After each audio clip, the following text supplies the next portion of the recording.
अंकुर अक्सर श्वेता से मिलने कोठे पर आता था। हर दूसरे दिन अंकुर कोठे पर जाता जहां उसे श्वेता से प्यार हो गया और श्वेता भी उसे अपना दिल दे बैठी। एक रोज, श्वेता, चलो मैं तुम्हें इस नरक से दूर बाहरी दुनिया में ले चलता हूँ। हम दोनों शादी करके अपनी गृहस्थी बसाएंगे और इज्जत की जिंदगी जिएंगे।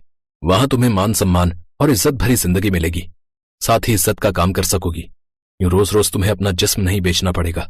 अब मैं तुम्हें और इस कीचड़ में नहीं रहने दे सकता। नहीं अंकुर, वैश्याओं को कहीं भी इज्जत नहीं मिलती, इसलिए छोड़ दो मुझे मेरे हाल पर और चले जाओ यहाँ से। इसका मतलब तुम्हें बिल्कुल भी अपने अंकुर पर भरोसा नहीं है ना? ठीक है, फिर अभी इस चाकू से मैं अपनी कलाई काट लेता हूँ, फिर तो तुम्हें यकीन हो जाएगा ना कि मैं तुम्हें कितना प्यार करता हूँ। श्वेता ने उसके हाथ से चाकू छीन लिया और उसके सीने से लगते हुए बोली, अपनी सांसों से भी ज्यादा भरोसा करती हूँ तुम पर, लेकिन समाज से मुझे डर लगता है। क्या ये समाज मुझे आम लड़कियों जैसी जिंदगी जीने देगा? मैं एक बार इस नरक से निकल गई तो यहाँ के दरवाजे हमेशा के लिए मेरे लिए बंद हो जाएंगे। क्या तुम मुझे अपनी पत्नी का दर्जा दे पाओगे? क्या लोगों से कह पाओगे कि एक वैश्या तुम्हारी पत्नी है? उफ़ डार्लिंग, मैं प्यार करता हूं तुमसे। हाँ, कुछ दिन भले ही हमें तंगी में काटने होंगे क्योंकि मेरे परिवार वाले हमें इतनी जल्दी अपनाएंगे नहीं, इसलिए तुम अपने साथ कुछ पैसे, गहने और जो भी कीमती सामान हो वो रख लेना। मैं रात को 2 बजे पीछे वाली खिड़की की तरफ तुम्हारा इंतजार करूंगा। अंकुर ने श्वेता को अपने प्यार के जाल में इस कदर फंसा लिया था कि वो उसके लिए कुछ भी करने को तैयार हो गई। बचपन से जवानी तक प्यार के लिए भटकने वाली श्वेता को जब सच्चा प्यार मिला तो वो उसे पाने के लिए छटपटाने लगी और उसके साथ घर बसाने के सपने देखने लगी, और ये सपना उसे हकीकत की दुनिया में ले जाने के लिए काफी था। उसने ये बात अपनी सहेली मंजू को बताई। देख श्वेता, मैं एक बार फिर कह रही हूँ, तू एक बार और सोच ले। इन लड़के जात पर भरोसा करना सही नहीं है। ये अपने मजे के लिए कोठे पर आ तो सकते हैं, लेकिन यहाँ की लड़की को अपने घर की इज्जत नहीं बना सकते। तू गलत समझ रही है मंजू, हर लड़का ऐसा नहीं होता। तू देखना मैं उसके साथ कितना खुश रहूंगी। रात को अंकुर उसका इंतजार कर रहा था। श्वेता ने अपना सारा कीमती सामान एक बैग में रखा और खिड़की से नीचे पहले अपना बैग फेंका और फिर रस्सी के सहारे नीचे उतर आई। रात में सभी पहरेदार सो रहे थे, इसलिए किसी की भी उस पर नजर नहीं गई। श्वेता आज बहुत खुश थी। आज वो आजाद थी। अंकुर उसे लेकर रेलवे स्टेशन की ओर गया। कुछ देर बाद वो ट्रेन में बैठे। हम कहाँ जा रहे हैं अंकुर? हम लोग माधवपुर जा रहे हैं, वहां मेरा दोस्त रहता है, उसने सब इंतजाम कर लिया है। थोड़ी देर में ट्रेन चलने लगी। फिर बीच रास्ते में जब श्वेता को भूख लगी तो अंकुर ने उसे समोसे लाकर खाने को दिए। उनको खाते ही श्वेता की आंखें भारी होने लगी। अंकुर, मुझे ना बहुत तेज नींद आ रही है, तो मेरे इस बैग का ध्यान रखना। कुछ ही देर बाद अगला स्टेशन आ गया। अंकुर ने चुपचाप वो बैग उठाया और वहां से चला गया। कुछ घंटे बाद सुबह के 9 बज गए। टीटी वहां आया और उसने श्वेता को उठाया। ए लड़की, उठो, सभी स्टेशन खत्म हो गए। कहाँ जाना है तुम्हें और तुम्हारी टिकट कहाँ है? मेरी टिकट? अंकुर, वो कहाँ है? उसने हर तरफ देखा, ना उसे कहीं अंकुर दिखा और ना ही अपना बैग। अंकुर कहाँ गए? और मेरा वो बैग कहाँ है? उन्हीं के पास मेरी टिकट थी। डिब्बा पिछले 1 घंटे से खाली हो गया है, लगता है घर से भाग कर आई हो और वो तुम्हें चकमा दे गया। वैसे तुम्हें जाना कहाँ है? माधवपुर। हाँ, यही नाम बताया था उसने। पागल लड़की, इस नाम की यहाँ कोई जगह नहीं है। वो तुम्हें टोपी पहना गया। अब टिकट तो छोड़ो, लेकिन जल्दी से यहाँ से उतर जाओ, नहीं तो मेरी नौकरी खतरे में पड़ जाएगी, समझी? चलो जाओ यहाँ से। श्वेता ट्रेन से उतर गई। उसके तो जैसे पैरों तले जमीन ही खिसक गई। उसके सारे सपने एक पल में टूट गए। वो फूट फूट कर रोने लगी। अब उसके पास कुछ नहीं था, न पैसे, न कपड़े, न रोटी, न छत। अब वो पूरी तरह से गरीब हो चुकी थी। हे भगवान, अब मैं कहाँ जाऊं? इज्जत न सही, कम से कम पहले सर पर एक छत तो थी। वो रोने लगी। चलते चलते वो मंदिर की ओर चली गई और वहीं सीढ़ियों पर कुछ भिखारियों के पास जाकर बैठ गई। आते जाते लोग उसे प्रसाद और फल देकर जाने लगे। ऐसे ही 10 दिन बीत गए। वो सिर्फ फल और प्रसाद ही खाकर पेट भर लेती। अब तो उसकी हालत ऐसी हो गई थी कि लोग उसे देखते ही भगा देते। कोई उसे काम नहीं देता। गंदे बदबूदार कपड़े और बाल बिखरे हुए वो भिखारियों वाली जिंदगी जीने लगी। मंदिर में जो भी आता वो उसे प्रसाद और फल के अलावा कुछ नहीं देता। सब्जी रोटी खाने के लिए तो जैसे वो तरस ही गई थी। वो ढाबे पर जाकर कुछ खाने को मांगती तो लोग उसे दुत्कार कर भगा देते। कितने दिन हो गए साहब, मैंने रोटी सब्जी नहीं खाई, मुझे रोटी सब्जी दे दो ना साहब। ए चल जा यहाँ से, हमने ये ढाबा तुम भिखारियों के लिए नहीं खोल रखा, बल्कि धंधा करने के लिए खोला, समझी? ऐसे ही समय बीता। एक रोज वो कूड़ेदान में से रोटी सब्जी तलाशने लगी, तभी उसके पास एक बूढ़ी औरत आई। क्या बात है बेटी, तू रो क्यों रही है और इस कूड़े में से क्या ढूंढ रही है? मुझे रोटी सब्जी खानी है, कई दिनों से मैंने खाना नहीं खाया। अच्छा अच्छा, तू मेरे घर चल, मैं तुझे रोटी सब्जी खाने को देती हूँ। वो बूढ़ी औरत उसे अपने घर ले गई और उसे रोटी सब्जी खाने को दी। उसे खाते ही श्वेता की आंखों में आंसू आ गए। पहले उसके पास कितने पैसे और गहने थे, लेकिन आज हालत ये हो गई कि वो भीख मांगकर गुजारा कर रही थी। भगवान करे उस अंकुर को उसके कर्मों की सजा जरूर मिले। उसने एक लड़की का दिल दुखाया है, ये हाय है मेरी उसे। कुछ देर बाद टीवी पर खबर आई कि एक आदमी रोड एक्सीडेंट में मारा गया। वो और कोई नहीं बल्कि अंकुर था। ये देख श्वेता बहुत खुश हुई। क्या बात है बेटी, बड़ी खुश लग रही है। फिर उसने बूढ़ी अम्मा को सारी बात बताई। अच्छा हुआ, उसे उसके कर्मों का फल मिल गया। बेटी तू अब से मेरे साथ ही रह, मुझ बुढ़िया का भी कोई सहारा नहीं है। मैं गरीब यहीं रोटी सब्जी का ठेला लगाती हूँ, दोनों साथ में मिलकर काम करेंगे। ये सुनकर श्वेता बहुत खुश हुई। फिर दोनों मिलकर साथ में रोटी सब्जी बनाकर एक फैक्ट्री के बाहर बेच दी। कुछ दिन बाद बूढ़ी अम्मा की तबीयत खराब हुई तो श्वेता अकेले ही सब्जी रोटी बनाकर ठेले पर बेचने लगी। उसके हाथ की सब्जी रोटी सबको बड़ी पसंद आई और अब उसका ठेला काफी अच्छा चलने लगा। उसने बूढ़ी अम्मा का इलाज अच्छे अस्पताल में करवाया, जिससे वो जल्दी ठीक हो गई। लेकिन अब श्वेता ने उन्हें गले पर बिठा दिया और अकेली ने सारा ठेला संभाल लिया। दिन पर दिन वो दोनों तरक्की करती गई और एक रोज उन्होंने खुद का बड़ा घर खरीद लिया। फिर कुछ समय बाद उन्होंने खुद की दुकान खोल ली। अब सब श्वेता की खूब इज्जत करते और उसे खूब प्यार सम्मान देते। श्वेता अब अपनी इस नई जिंदगी में बेहद खुश थी।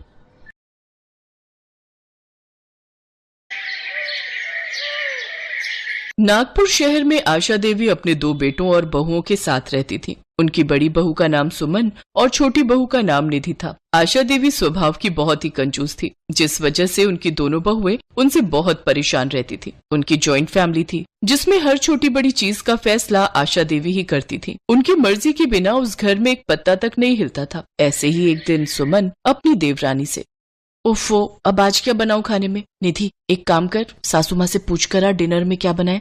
निधि की शादी को अभी कुछ महीने ही हुए थे, जिस वजह से वो अपनी सास से बहुत ज्यादा डरती थी। मैं नहीं दीदी, आप ही पूछ कर आओ माँ जी से, मैं नहीं जाती पूछने। अपनी सास के डर के मारे निधि उनके सामने जाने से बहुत ही हिचकिचाती थी, जिस वजह से सुमन को ही अपनी सास का सामना करना पड़ता था और उनके गुस्से का शिकार होना पड़ता था। देवरानी जी, तुम तो सासू माँ से ऐसे बचती फिरती हो मानो अकेले तुम ही को उनसे डर लगता हो। खैर छोड़ो, अब मुझे ही जाना पड़ेगा उनसे पूछने।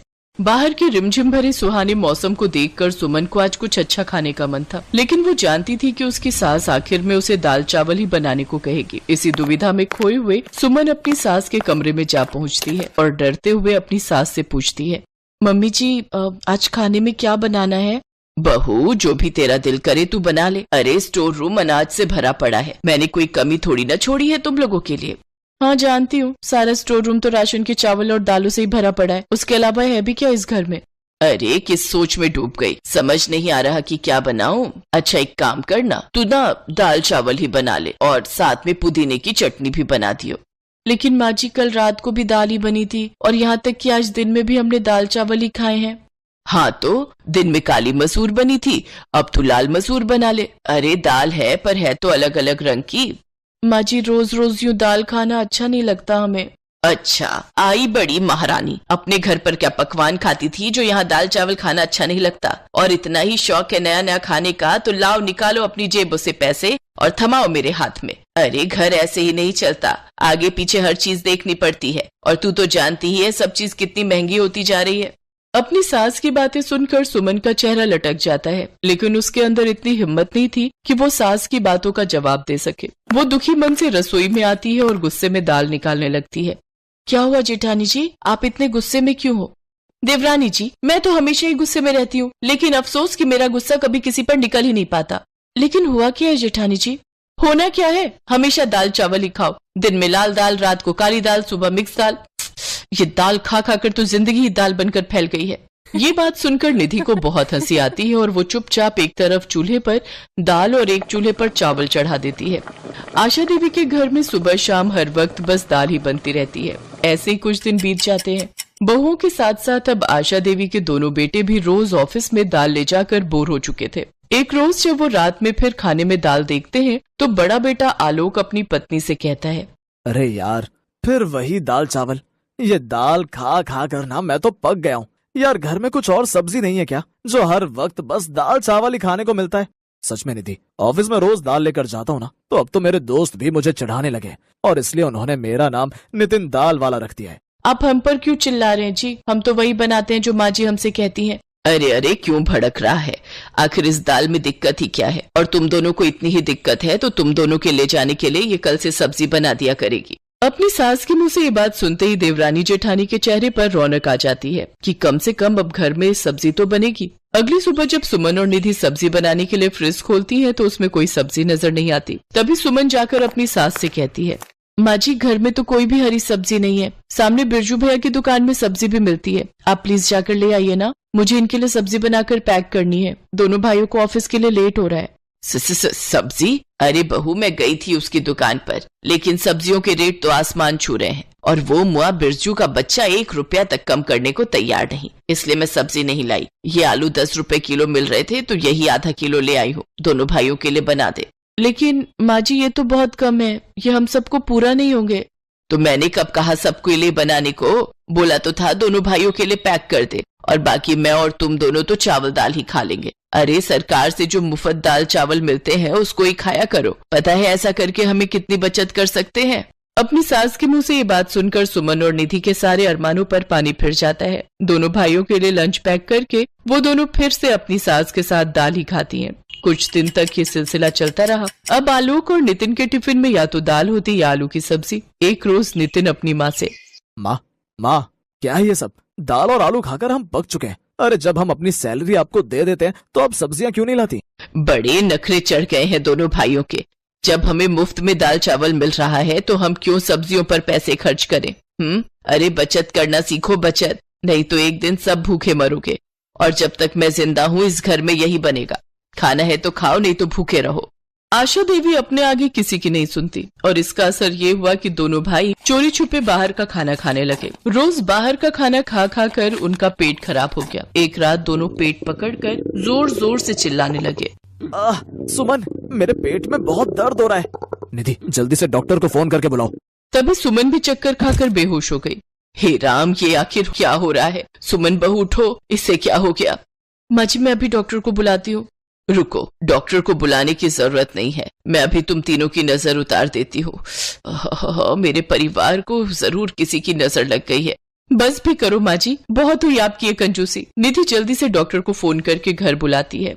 देखिए, आपके दोनों बेटों ने पिछले कुछ दिनों से लगातार बाहर का खाना खाया है, जिस वजह से इनका पेट खराब हो गया है। इन्हें इंजेक्शन लगा दिया है, थोड़ी देर में आराम आ जाएगा। और आपकी बहू लगता है ये सब्जियां नहीं खाती, जिसके कारण इनके शरीर में जरूरी पोषक तत्वों की कमी हो गई है। मैंने इनको मल्टीविटामिन का इंजेक्शन दे दिया है, कुछ ही देर में होश आ जाएगा। लेकिन अगर ये ऐसे ही हरी सब्जियां खाने से बचती रही तो इन्हें जल्दी हॉस्पिटल में एडमिट करना पड़ेगा। पता नहीं आप लोग समझते क्यों नहीं, खाने में सब्जियों की जरूरत हमें उतनी ही है जितनी जीने के लिए सांस की। आशा देवी को अपनी गलती का एहसास हो जाता है और वो कहती हैं, इसमें इनकी गलती नहीं है डॉक्टर साहब, मैं ही अपनी कंजूसी के कारण इन्हें राशन में मिले मुफ्त दाल चावल खाने को मजबूर करती थी। लेकिन अब मुझे अपनी गलती का एहसास हो गया। अब से मैं अपनी ये कंजूसी भरी आदत छोड़ दूंगी और अपने बच्चों को हर तरह की सब्जियां खिलाऊंगी। और इस तरह से अब आशा देवी के घर में तरह तरह की स्वादिष्ट सब्जियां बनने लगी और दाल चावल अब हफ्ते में 2 बार ही बनते थे। अब सभी घर वाले हर रोज अलग अलग सब्जियां खाकर बहुत खुश थे।